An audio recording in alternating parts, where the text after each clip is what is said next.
किती जणांचा मृत्यू झालाय आणि मृतांचा आकडा अजून वाढण्याची शक्यता या आहे. अपघातामध्ये 4 जण ज्यांच्या बॉडी डिटेक्ट झालेल्या आहेत, सापडलेले आहेत. 4 जण त्या ठिकाणी पुलाच्या खाली त्या ठिकाणी दबलेले होते, ते सापडलेत. जवळपास 34-35 जण इंज्युर्ड आहेत. एखादोन कमी जास्त असतील, पण 37पर्यंत हा आकडा आहे. काही लोकांना सोडण्यात आलं, लगेच डिस्चार्ज केलेलं आहे. 37 लोकं या ठिकाणी ॲडमिट आहेत. काही लोकांचे हातपाय फ्रॅक्चर आहेत. बहुतांशी लोकांची तब्येत स्थिती चांगली आहे. 2 जणांना रुग्णांना त्या ठिकाणी मला वाटतं हेड इंजुरी आहे. CT स्कॅन MRI केलं जातं, पण ते आउट ऑफ डेंजर आहे. 4 जातो का? मला नाही वाटत, कारण ब्रिज खाली जे लोक अडकले होते सगळ्यांना काढलं गेलं क्रेन आणून आणि सगळं पूर्ण तो मलबा हलवला. त्यामुळे आता इथे तर कोणी कॅज्युअलिटी नसेल, पण काही लोक पूलपटला तेव्हा वाहून गेलेत, पण त्यांना सगळ्यांना बहुतेक वाचवण्यात आलं. आता कोणी सांगितलं की माझा नातेवाईक सापडत नाही, माझा कोणी मित्र सापडत नाही, आम्ही सोबत गेलो होतो, तर असं जर असेल तर निश्चित त्यांना आम्ही सकाळी शोधू. पण मला असं वाटतं अजून कोणी तक्रार अशी दिलेली नाही की आमचा नातेवाईक किंवा आमचा कोणी मित्र आमच्या जवळचा आमच्यासोबत होता आणि तो हरवला, तो सापडत नाही, असं अजून आमच्यासमोर कोणी आलेलं नाही. शासन स्तरावर मृतांना किती मदत करण्यात येणार? शासन स्तरावर जे मृत झाले आहेत त्यांना नियमाप्रमाणे 5 लाख रुपये त्यांच्या परिवाराला, नातेवाईकांना मी त्या ठिकाणी देऊ. ज्या ॲडमिट आहेत, जे हॉस्पिटलला आहेत, मग खाजगी असतील सरकारी असतील, तर सगळा खर्च आहे हा शासन करेल. खरं तर आपण पाहायला गेलं तर अनेक वेळा जी आहे ती या पुलाची स्थानिक नागरिकांनी देखील मागणी केली होती की हा पूल नवीन बनवण्यात यावा. त्याबद्दलचा प्रस्ताव देखील होता. 8 कोटी रुपयाचा नवीन निधी पूल देखील आला. ची मागणी होती. हा पूल जुना झाला होता, हा फार वापरण्यासारखा नव्हता, ही वस्तुस्थिती आहे. पण गेल्या 6-8 महिन्यापूर्वी बजेटमध्ये प्रोव्हिजन झाली, 8 कोटी रुपये पुलासाठी ठेवले. त्याचं टेंडरही झालं आणि वर्कआउटही त्याचं झालेलं आहे.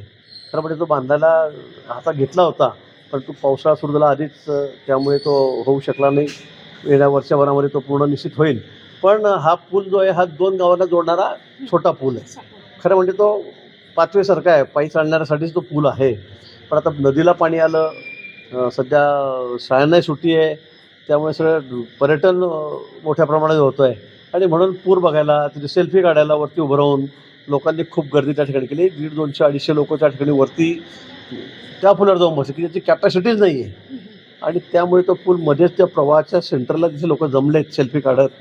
त्या ठिकाणी तो वाकला, असं दोन्ही बाजू तो खाली पाण्यामध्ये प्रवाहातच गेला आणि त्यामुळे मग गुदमरून 4 लोकांचा मृत्यू झाला. काही लोक वाहिलेत, पण गावकऱ्यांनी त्यांना वाचवलं मग ते प्रयत्न करून.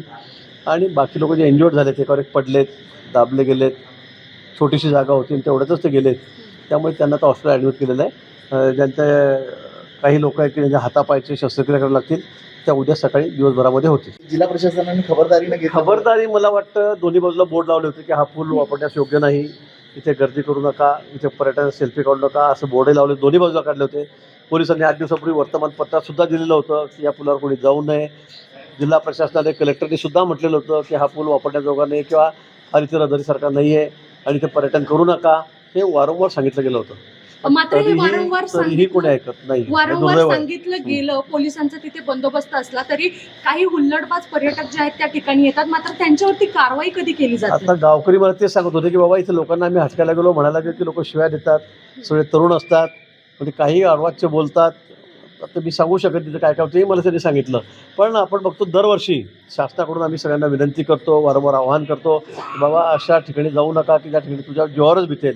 मग वॉटरफॉल असतात, अनेक मोठे कडे असतात. आपण बघितलं गेल्या वर्षी सेल्फी काढत काढत लोक मागच्या मागे चालले गेले, गाडी खाली चालली गेली रिव्हर्स घेत घेत रील बनवायच्या चक्करमध्ये. आपण बघितलं आहे मागच्या वर्षी पूर आलेल्या नदीला, थोडीशी जागा जायला होती, मध्ये जाऊन मस्त सगळे फॅमिली पूरचे पूर्ण 5 जण जाऊन बसले. पुराचा मोठा पूर तिकडनं आला आणि नंतर बाहेरच पडता आलं नाही आणि बघता बघता ते वाहून गेले आपल्या समोर, डोळ्यासमोर. कोणी काही करू शकलं नाही. मला वाटतं शासन प्रशासन तर तुम्हाला सांगेल, अलर्ट करेल, बोलेल, आवाहन करेल, पण आपल्या जीवाची, आपल्या परिवाराची जबाबदारी जी आहे जीवाची, ती घेणंसुद्धा आपली जबाबदारी आहे. आपली जबाबदारी आहे ना. नाही तर आपण पर्यटन करायला जातो मुलांना घेऊन, महिलांना घेऊन, फॅमिलीला घेऊन, आणि असा जीव जर धोक्यात टाकला तर मला वाटतं ते पर्यटन काय कामाचं आहे. आणि म्हणून आम्ही वारंवार आवाहन करतो. म्हणून जे पर्यटक आहेत त्यांनीसुद्धा ही खबरदारी घेतली पाहिजे. शासनाकडून असे ठोस या हुल्लडबाज पर्यटकांवरती ठोस काही उपाययोजना करण्यासाठी काही नियोजन करण्यात येणार आहे? नाही तर काय, पर्यटनाचं हुल्लडबाज म्हटल्यापेक्षा तर सगळेच पर्यटक घराच्या बाहेर पडतात. सगळ्याच प्रकारचे लोक त्यामध्ये असतात, महिला असतात, तरुणी असतात त्याच्यामध्ये. आता कोणावर काय कारवाई करण्यासाठी? आता आम्ही लोणावळा खंडा बंद केला 3 दिवस झाले, आपण बघितलं असेल.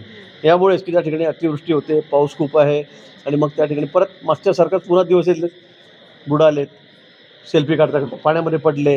हे होतच आहे. मागच्या वर्षी पण किती कॅज्युअलिटी झाल्या, किती घटना झाल्या अशा. पण तरीसुद्धा लोकही ऐकत नाही. हे दुर्दैव आहे. प्रशासन म्हणून आम्ही जबाबदारी आहेच आमची, आम्ही खबरदारी घेतो आहे, पण लोकांची ही जबाबदारी आहे. एबीपी माझा, उघडा डोळे बघा नीट.